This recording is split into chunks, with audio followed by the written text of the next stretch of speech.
Today's episode brought to you by Gnawbone Studios. Show, don't tell. I'm Connor Sullivan, and you should be watching The Crew Reviews.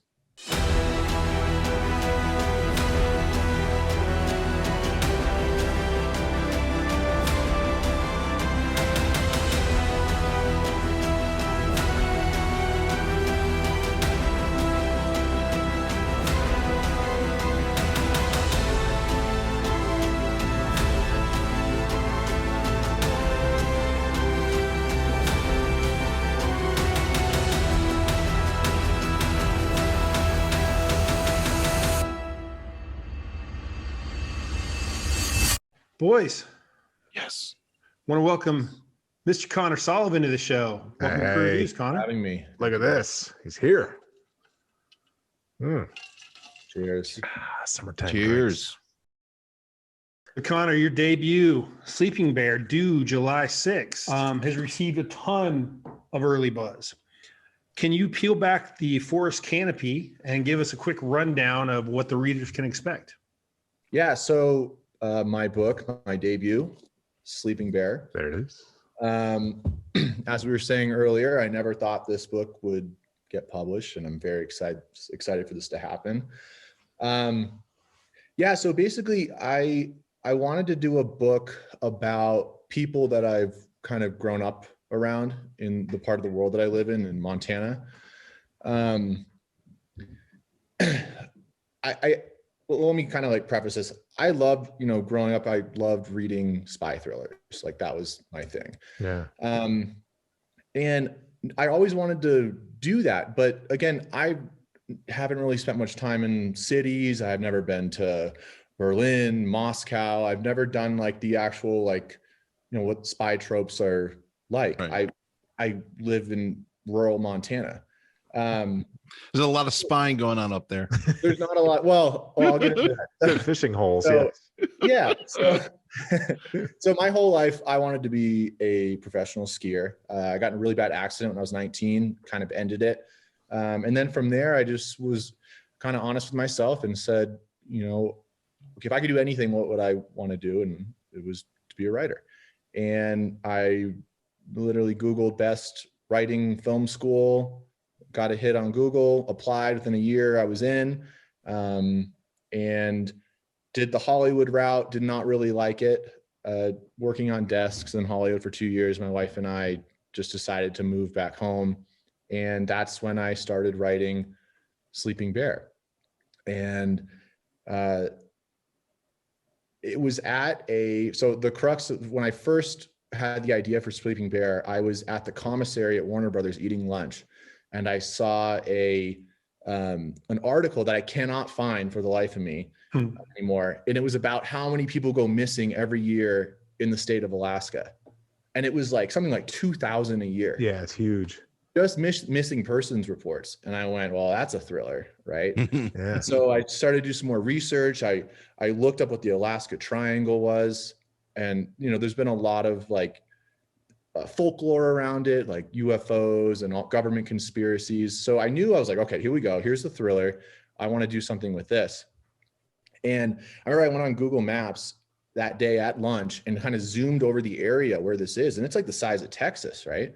And then as I zoomed out, I saw that Russia is right there. Yeah. And I go, okay, what if I create a character who goes there, who's a very capable person, and she gets taken, right? And then I was like, well, what if Russia's involved? Like how high concept can I make this, right? How different can I make this? And and then it just took years and years and years of writing and rewriting and telling myself I was shit at this, and then going and going and going. And at the same time, when I moved back to Montana, people started coming back into my life and my family's life. People who I knew worked for the government and who I knew had these really cool jobs, but I didn't know what those jobs were. And it goes back to that spying thing where, I've never really been to Moscow. I've never been to these places where the Cold War thrillers take place. But here are these people that I grew up around who disappeared and then came back 20 years later, who are now living, next door to me or very So close. cool. Yeah. And I kind of would ask, and that, I asked them, like, what did you do? What did you do? And now, and over a while, they confide in you and they start telling you these crazy life stories. And that's kind of how I got the idea for Jim Gale and Cassie Gale. It's kind of a collection of a lot of people that I've grown up around. And I just thought that world was fascinating, and they're living in Montana, and so that's kind of where I got the characters from Sleeping Bear. Well, let's expand on that a little bit. So to an extent, Sleeping Bear uses dual protagonists because it's Cassie's story and Jim's story, and it's hard to separate the two.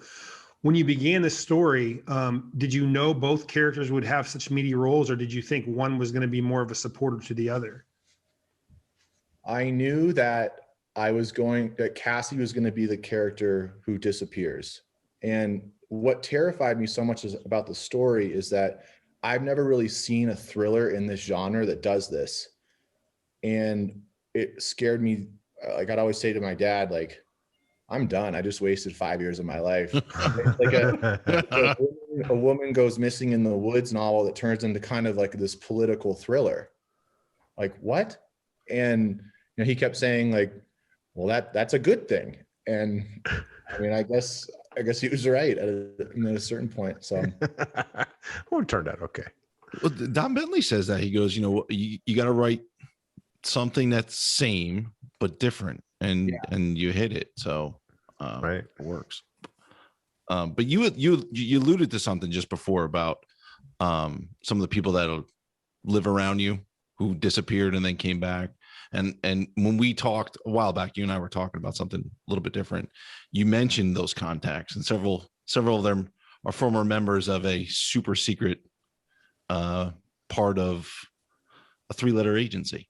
So I don't know if you want to get into that, if you can explain a little bit about who those people are, and maybe talk a little bit more about how their stories influence this story. Yeah, when I would say I was probably 90% done with Sleeping Bear when they started to come back into my life. And it's almost like I wish I could have done more. But the book that I'm writing right now is strictly about that. But yeah, I mean, they are the people, they who they are, but like they I don't know how much we could talk about them, but I don't know. I talk to them about how much I can talk, and they don't really care, but whatever. But what I think is fascinating about them and that culture is that when they get out, they look around and they're always happy. They get to enjoy this life. And when I watch the news with them, they're like, that's not real. That didn't happen. It happened like this.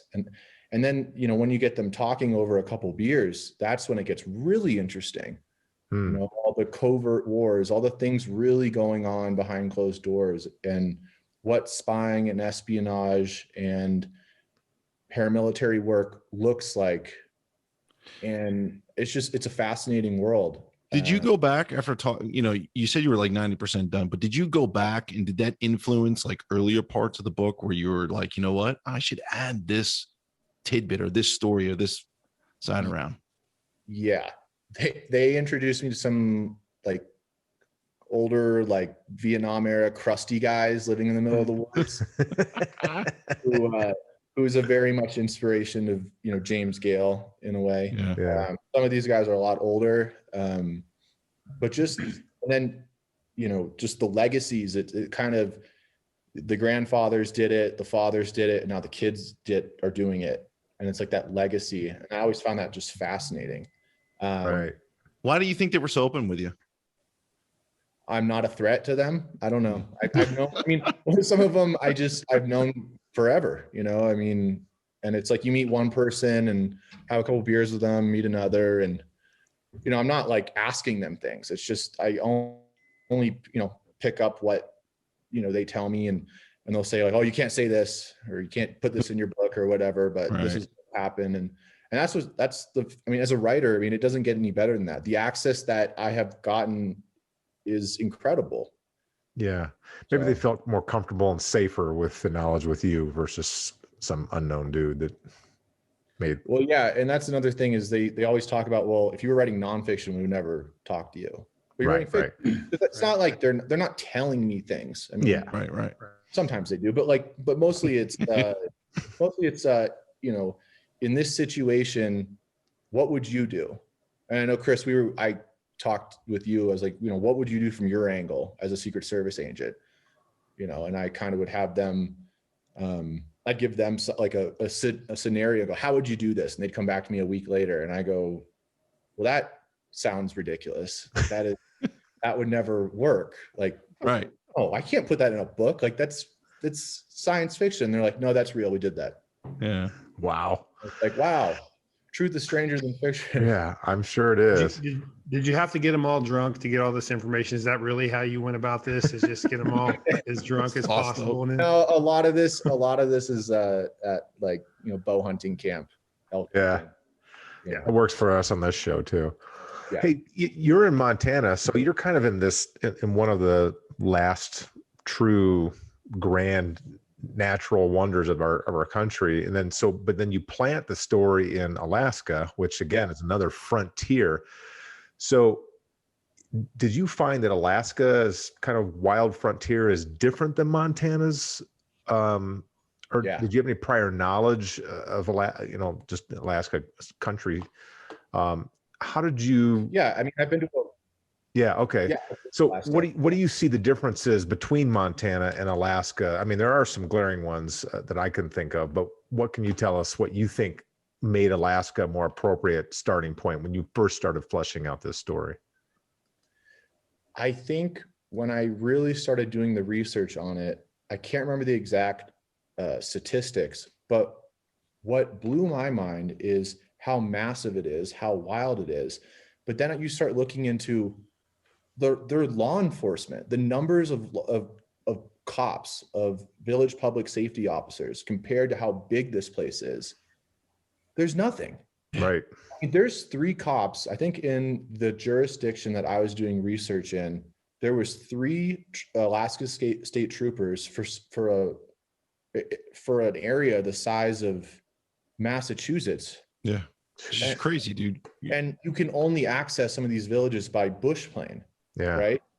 And that's when, you know, and there are places in Montana, of course, that are like that, but on a wild scale, I mean, Montana's here and Alaska's up there. It's just a different beast, you know? And that's when I was doing that research, I was like, okay, well, you know, if they're getting kidnapped and they're going to Russia, I want what's also a wild place. And that's the Kamchatka Peninsula. Right. It's a lot like Alaska. It's even more wild. I have friends that heli ski there and they're like, dude, there is nothing once you get into up into the glaciers and volcanoes and stuff. Well, Mark Cameron will vouch for all that. Yeah. The law enforcement, you're back up being, 100 miles away or more. Like you got to rely on yourself. Yeah. Well, Connor, you talked a little bit about the fact that you were a Cold War thriller fan as a reader. Russia and the United States have had this long adversarial relationship. Obviously, every now and then there's a glimmer of hope or cooperation, whether it be Reagan and Gorbachev or maybe the International Space Station. And of course, when we're fighting the Nazis, we can agree. But we always seem to slip back into this role as rivals. As you were researching this and maybe even talking to some of your sources, did you gain any insight into this relationship that you didn't have before?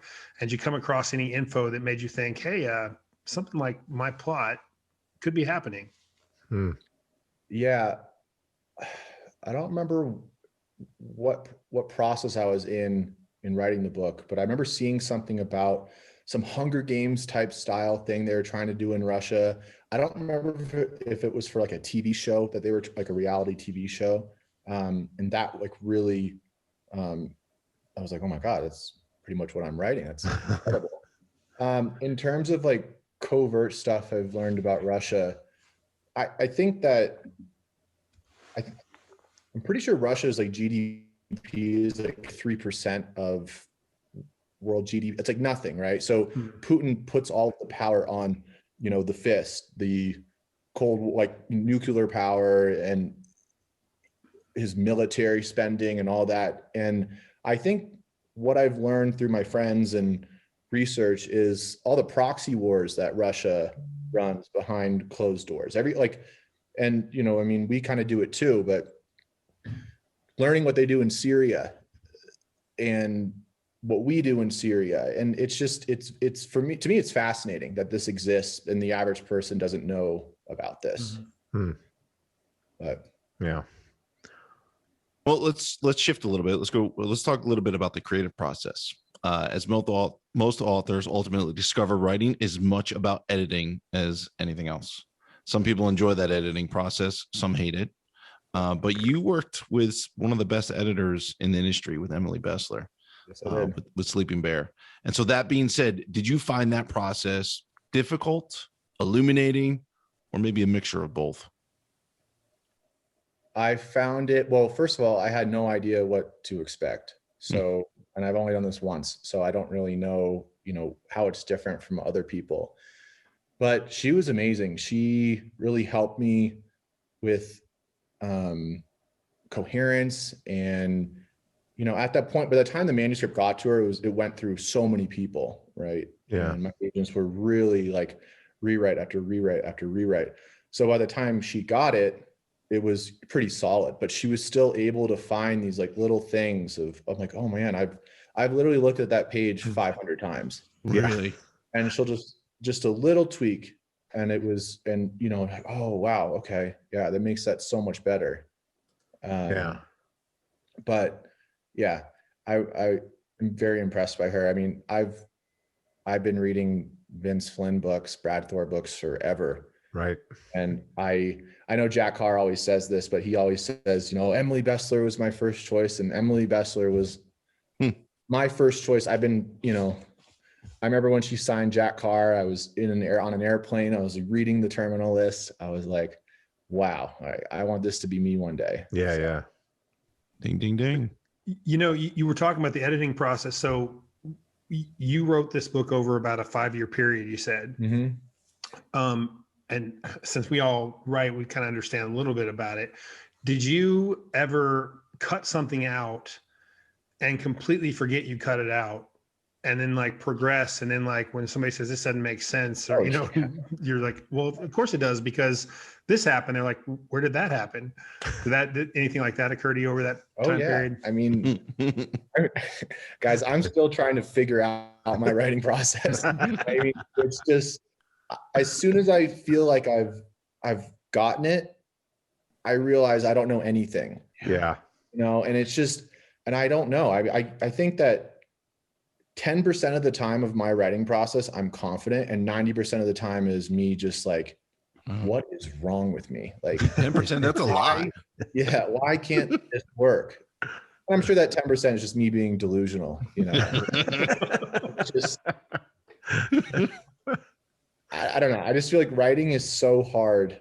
I don't understand how some writers can have like an ego, I mean, I walk around half the time just like, having a breakdown because I can't figure that out. I just don't get it. The ego is usually not writing related. It's usually something else that they have with that. In your acknowledgments, Greg and Delana Hurwitz seem to have played a pretty important role early in your venture into this. So how did you come to know those two? And then I guess a secondary question is that what role has Greg played in your early writing that you can point to and say, this is really his influence on me? Yeah. So I've known Greg since I was probably 11. Wow. Dude, that is awesome. I'm so jealous. Yeah. Yeah. My uncle Greg, he used to come over when I was probably like 12 or 13. And we had a foosball table in my parents' basement. And at 12, I used to just beat him all the time. He's hold on, I'm writing that down. Yeah. This is now our promo for the show. So Greg Hurwitz sucks at foosball. Yeah. Go on.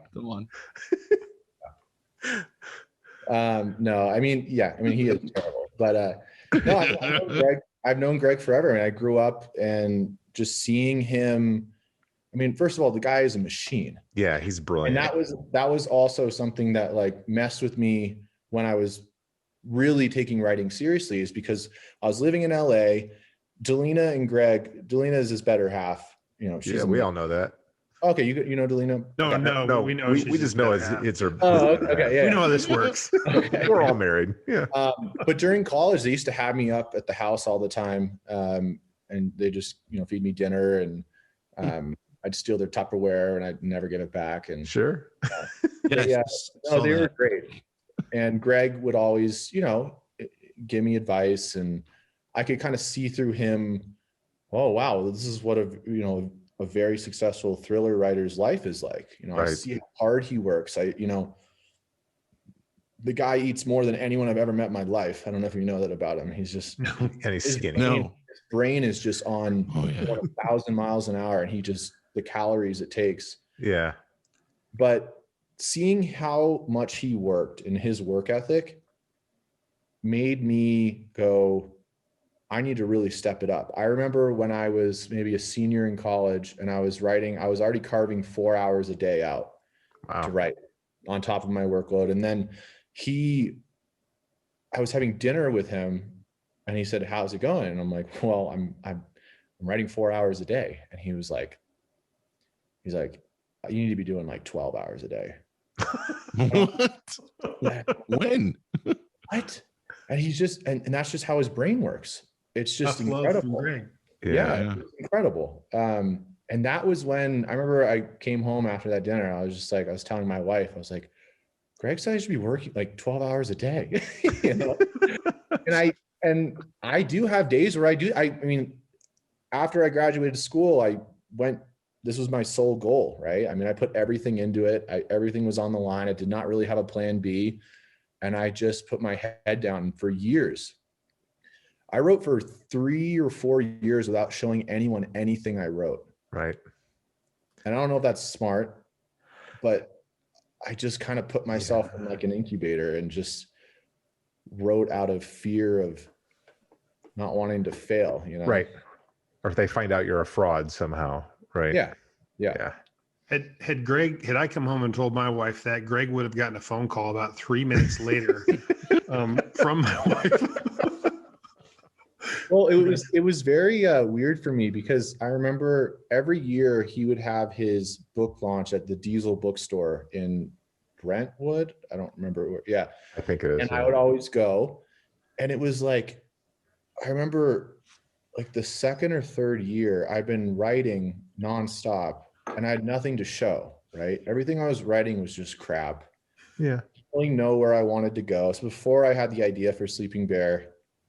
And I just remember every year on January 1st, or whenever his book came out, it was like, here's another book. Here's another book.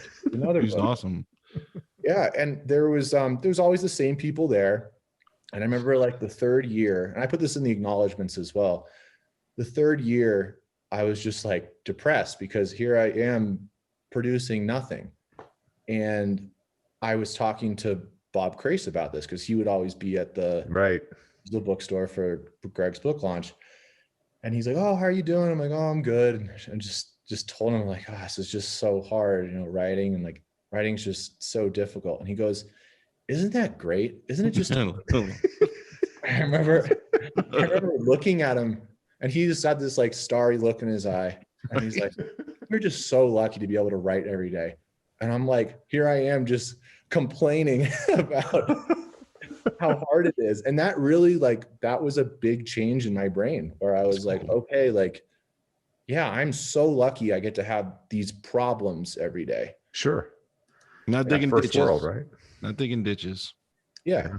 And, I mean, writing still is, I view it as a craft. Like I kind of view it as chopping wood, It's like every day, just get in, chop your wood. Yeah, you got to put your reps in. Yep. But dude, how awesome that you have Greg Hurwitz, Bob Crace, like dude.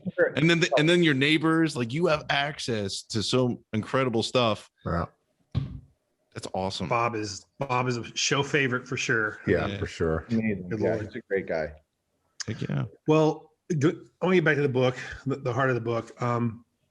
There are a lot of strengths of it in Sleeping Bear, but one that stands out for me is setting, the strong sense of setting.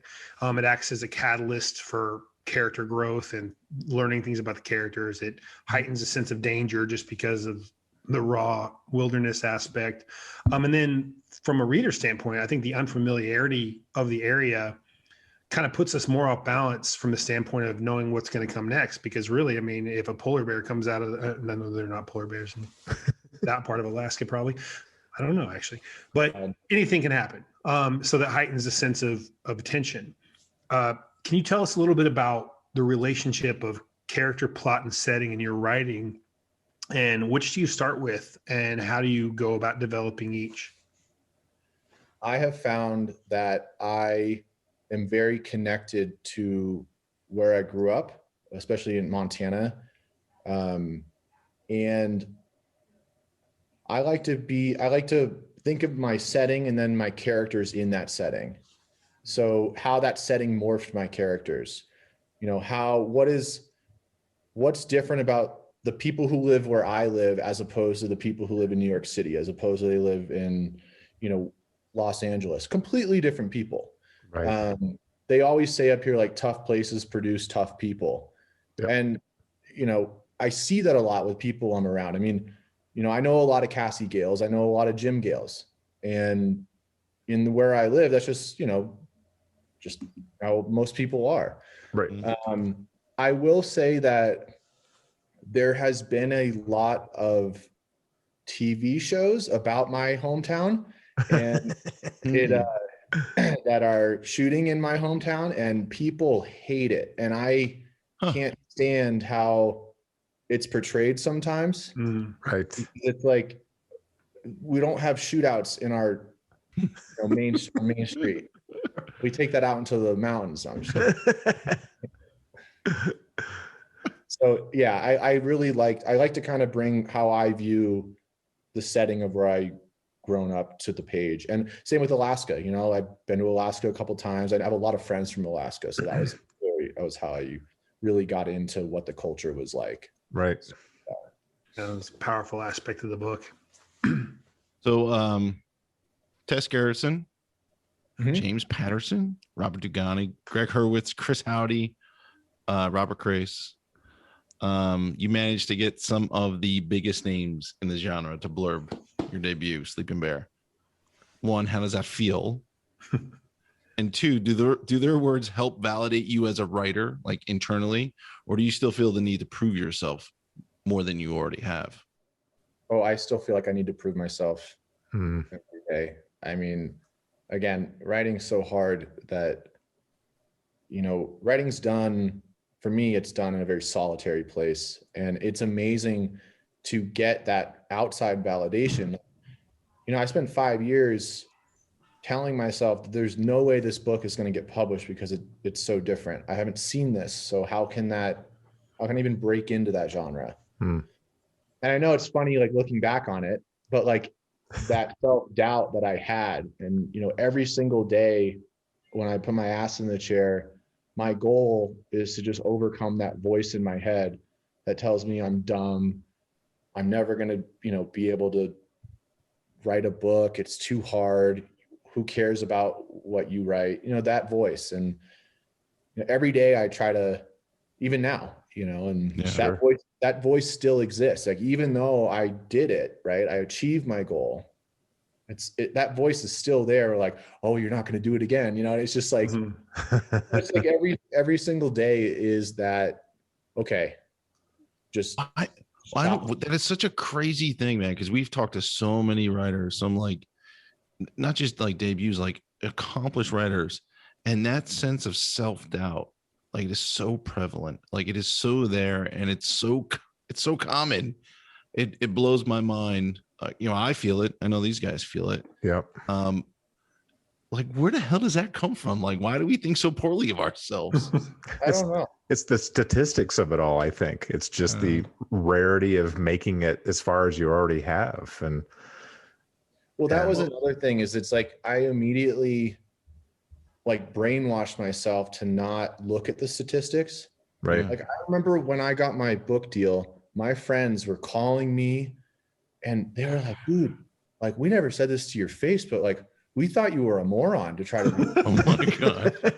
I was like, those are real good friends. Good friend. Yeah, those are actually really good friends. and they're like, my biggest support, like right now, they can't believe it. And I can't believe it, but sure. It was just, and they're like, if you look at, one of my friends went, if you look at the odds, it's like 0.001 to even do that. Yeah. Yeah. But the way I brainwashed myself was to just be like, no one's going to work harder than me.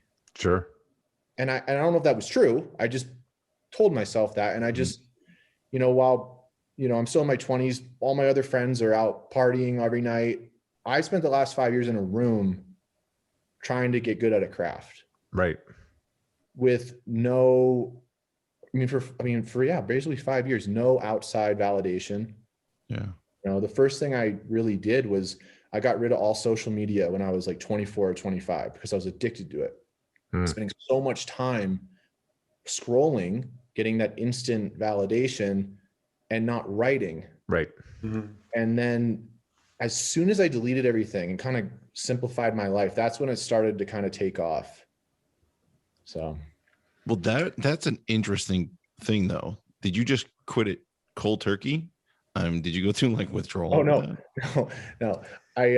So what I did is this was before, how you get that little thing, if you have an iPhone on Sunday mornings, it tells you what your screen time was. Yeah. Right. Yeah. So before that happened, this is like 6 years ago, before we would get that Sunday morning alert. Yeah. I started documenting how much time I was spending on my phone. And I spent like 2 weeks doing this. And of course I was like lying to myself, but it was like 4 hours a day. And that was what I was like recording, I was probably like 6 hours a day. So then I was like, okay, like what apps am I on? Back then I was like on Snapchat. I didn't really care about Snapchat. So I deleted Snapchat. God. And it was like cutting off a finger. I was like, I knew that the big one was going to be Instagram. So then I did Facebook the next week. And then I don't remember what it was, just some other thing. And then by the time I got to Instagram, that was like losing a leg, And then I realized that I didn't miss it at all. Just a bruise. That's right. And then I really started writing. So then you had those 12 hours that Greg told you get your ass right? That's right. Well, when you get rid of that dopamine producing part of your life, it's like cold turkey cigarettes. I mean, it really is a chemical change that you're actually going through. Totally. 100%. All debut authors have all the time in the world to write that first book. So Connor, he's 5 years, right? Now you're on the dime and you don't have 5 years to write the next sets of whatever's coming out next. So what have you done, or have you yet changed your methods, and changed your own personal expectations about how to create those books in a 12-month or less cycle? Because book number 2 is a whole different beast from that standpoint. Oh yeah, it's nuts. I'm learning a lot about myself. I'm growing a lot. It's something that I knew was coming, but it's like, I can, after I got my book deal, I was like, you can just go do anything. And I truly believe that if you put the hard work in, you get a little lucky and, things can come together. But when those belief systems are then challenged, right? Like now I gotta write one in a year. It's like, okay, well, like it's time to do it. Right. And I would say that I have a really good support system. Some of those people that I was talking about earlier, I had to come to them about 8 months ago. I'm like, hey, you need to start holding me accountable, and I still have like my I don't know how I'm going to do this. I'm freaking out. I can't figure this out. And one of my really good friends has this hilarious thing that he always says. He goes, when I call him having, one of these, like, I don't know how I'm going to do this. He always goes, are you getting shot at? And I remember the first time he said that, I was like, what? And he's like, are you getting shot at? I said, no, I don't understand. He's like, are you outgunned 45-1? No. He's like, well, I don't know what the problem is. And that was like very simple. Yeah. And that was kind of like oh man, like I really have nothing to complain about. Like, I'm doing what I love. I've been given this amazing opportunity. I should stop crying about it and start writing. So yeah, I mean, I work crazy hours. 12 hours a day? Probably at least 16. Yeah. Sometimes, but a lot of the time it's like, how productive were you in that 12 hours? Right. And that's what I'm learning, is that deep productivity or deep thinking so yeah, I'm definitely learning a lot about myself this year. So. All right. Well, let's take that thread really quick. When you've written and published your first book, give me one major lesson you've learned during this process that maybe a writer out there could benefit from, or you could have benefited from. Yeah. Allow yourself to suck. Yeah. 100%. Hey, I'm really good at that so far. Pro. I'm doing really well then. Oh, I can show you my graphs right now. And that's another thing, is it's like I always tell people, like, when you're especially writing a first draft, or you're writing that first draft of a chapter, what I tell myself to brainwash myself is, okay, you have to write this the worst way. Like, it has to just be dog shit, So when I go back and read it, I'm like, oh, it's not complete dog shit, and then you just rewrite. I found personally now it takes 3 times for me to write a chapter to make it actually readable, to write it 3 times. So that's kind of where I am right now. And allow yourself to suck in the beginning. Allow yourself to live in that uncertainty of, you don't always think, am I going to make it? Just really focus on the story. I always hear a lot, like I listen to your guys' podcast all the time. And I listen to some writers saying they're like, oh, I wrote like 5 books before I got published. Right. Growing up around my dad, he always just said, no, you just write that book 20 times, 30 times until it's sellable. So I don't know if that's good advice or bad, but that's kind of what I did. But if I just allowed myself to suck, and then it starts to get a little bit better and a little bit better and a little bit better. Right. Can't be a bodybuilder first day of the gym, right? I mean, you've got to unless you're up to it. Unless your last name's Albanese, and then you could do that. So, but I mean, writing is a lot like going to the gym. Sure, it is. Very much so. I think that my career before writing I was a ski racer, and I would live at the gym, and I would training 200 days a year on snow, and that discipline. That's another thing. You got to have that discipline, and absolutely still sit down on the bad days. You're going to have more bad days than good days. And so that's my advice. Yeah. It's great advice. Good. And it's a great way to end the normal portion, the traditional portion of the show. So we will toast you for your survival of. Well done. Well done. Well done. Now we have, right now it's called the lightning round. A sponsor is about to change that. It's going to be called something else soon. But we'll let the audience just wonder what that is. Sit on that for a while. Still go the lightning round until the check clears. But I will go first. So in preparation for Sleeping Bear, did you take the time to wrestle an actual bear for authenticity purposes? No. And why not? Yeah. Why not? I've had enough bear encounters in my life. I will not. None of them are ever good. And none of them were inside a cage, right? Yeah. Yeah. Or voluntary. So the next question is a little more philosophical. Why is Notre Dame's football team so much better than USC's? I knew that was coming. I don't know if I want to answer that. I got to USC when Lane Kiffin was leaving. We had that 1 year with him, and then it was just. I'm sorry. And then we had a couple of good Sam Darnold years. And then and now it's fine. But I think I went to school there at the worst possible years you could be a USC football fan. It's so true. For sure. Sorry. Well, I will tell you that every day that Clay Helton doesn't get fired, a Notre Dame fan gets its wings.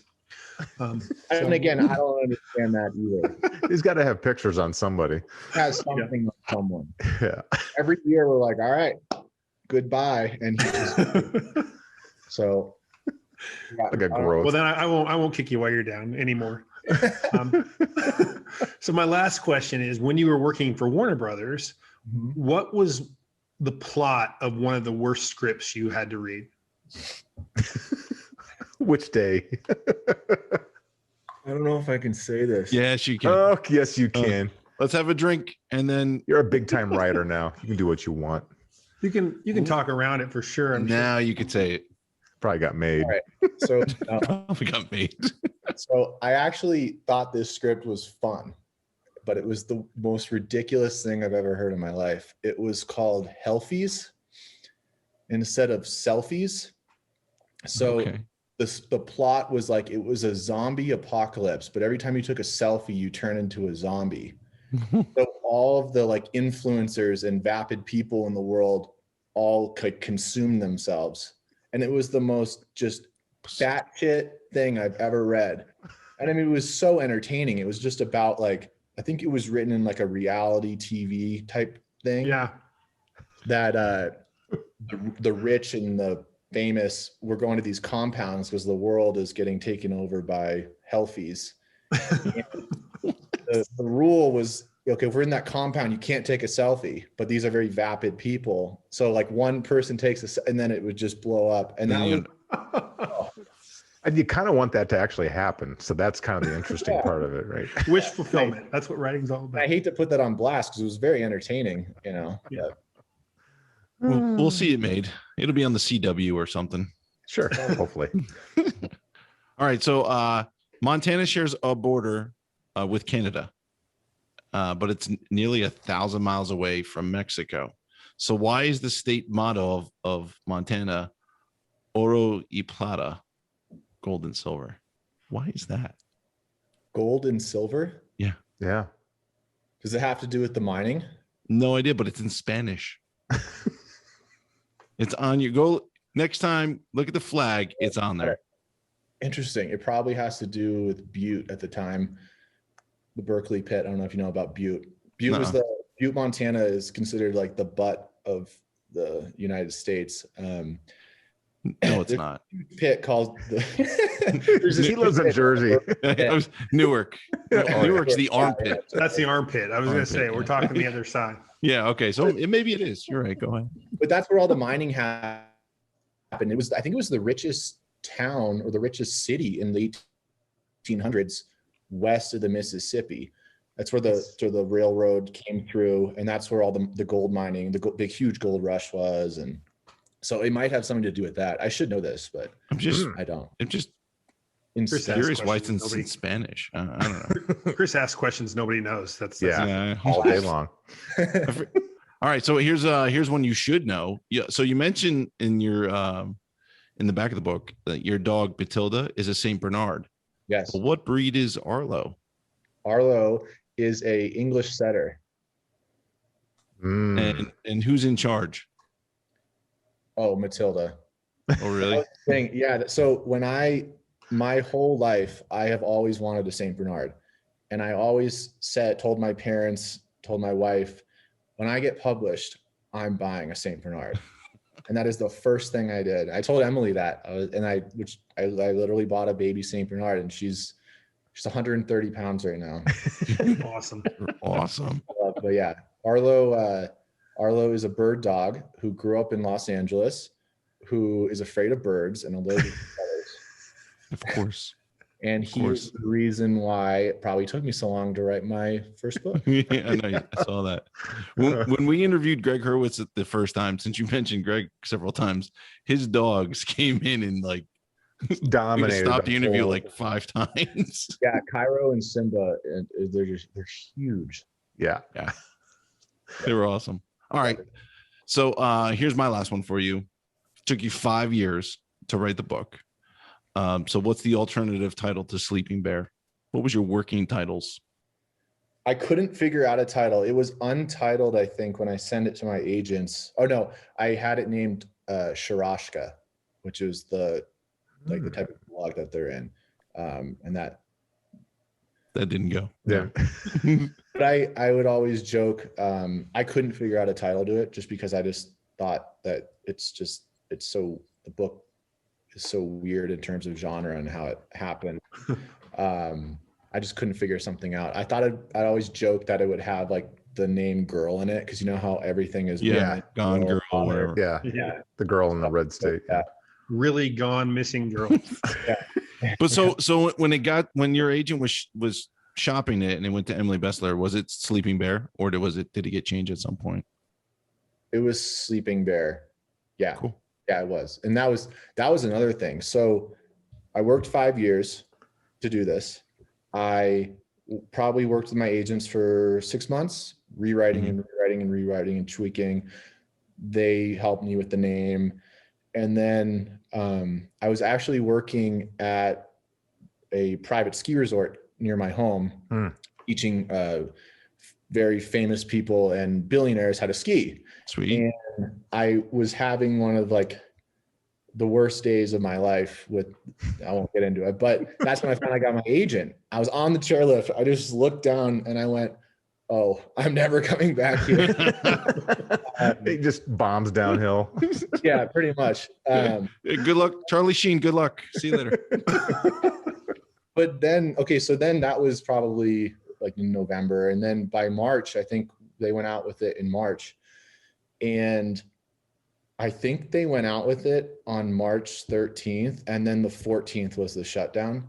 Oh. I just remember going, oh no, I just worked 5 years for this. I got an agent.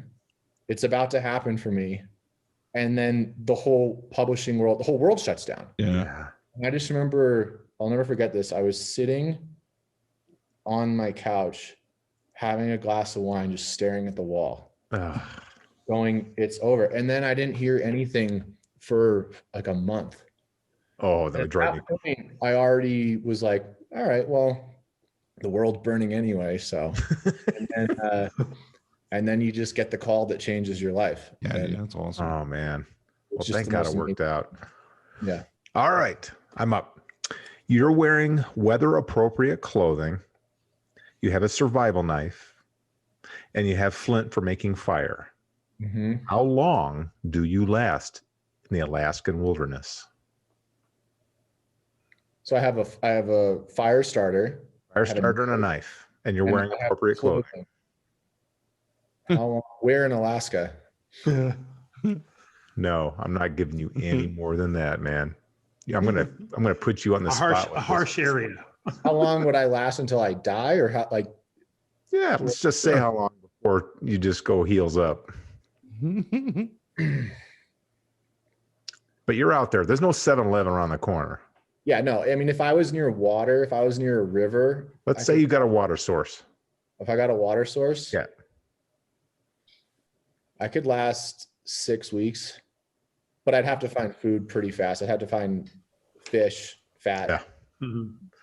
All right. Before the bears find you. All right. Number 2, name your favorite trout stream in Montana. Ooh. Oh, I got to say the Gallatin, just because that's what I grew up fishing. All right. I grew up 20 minutes from where a river runs through. It was filmed. Yeah. Oof. Yeah. I've been up and down those rivers. I'd have to say outside of Enos, I'd say the Madison. It's my favorite one. All right. It's beautiful. Last one. Is there any truth to the rumor that KFC has removed their slogan, finger licking good, because of your book? No I don't even know spoiler. what that means. I don't even know how to respond to that. No. Perfect answer. That's the perfect. Well, you will understand this later on. Showstopper. Okay. Yeah. All right, that's me. Connor, we really want to thank you for coming on talking. This thanks, guys. is a great book. It's a hell of a debut. I agree with what Bob Cray says. It's one of the better debuts I've read. Really looking forward to what's next. I know we're not talking about that yet, but we want all our audience to go out and buy this book. Well, thanks, guys. Congrats, brother. Congrats. Yeah, way to go, bud. All that hard work paid off, man. Yeah, thank you so much. Cheers. Cheers to you. One of the great things about the crew reviews is we get to speak with some of our favorite authors and some legendary voices in this genre. But one of the other great things is meeting new authors. Yeah. Tonight we had a fantastic new author, Connor Sullivan and Sleeping Bear. I even brought Sleeping Bear. Napping Bear. But pick up this book. It's fantastic. And we'll see you next Monday on the crew reviews. Yes, you will. Yes, you will. Yes. Guys. Cheers, buddies. Mm-mm-mm. Mm.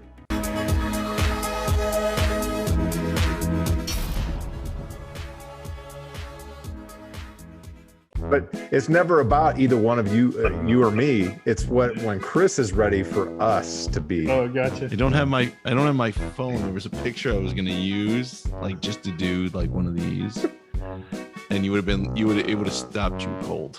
Nice job. I like Sean better when he's drinking though. It ruins the dynamic. It actually ruins God, the show. he's back on the bottle. Oh my God. Being sober is really screwing the whole I want to see silly Sean. Elpo Sean. I know. I like Sean better when he's drinking. All right. Well, you better hurry, cuz. I got nothing. This is the outro for Connor Sullivan and Sleeping Bear. Sean looks like he's got to be somewhere any second now. So let's hope it's a one taker because you know what happens now.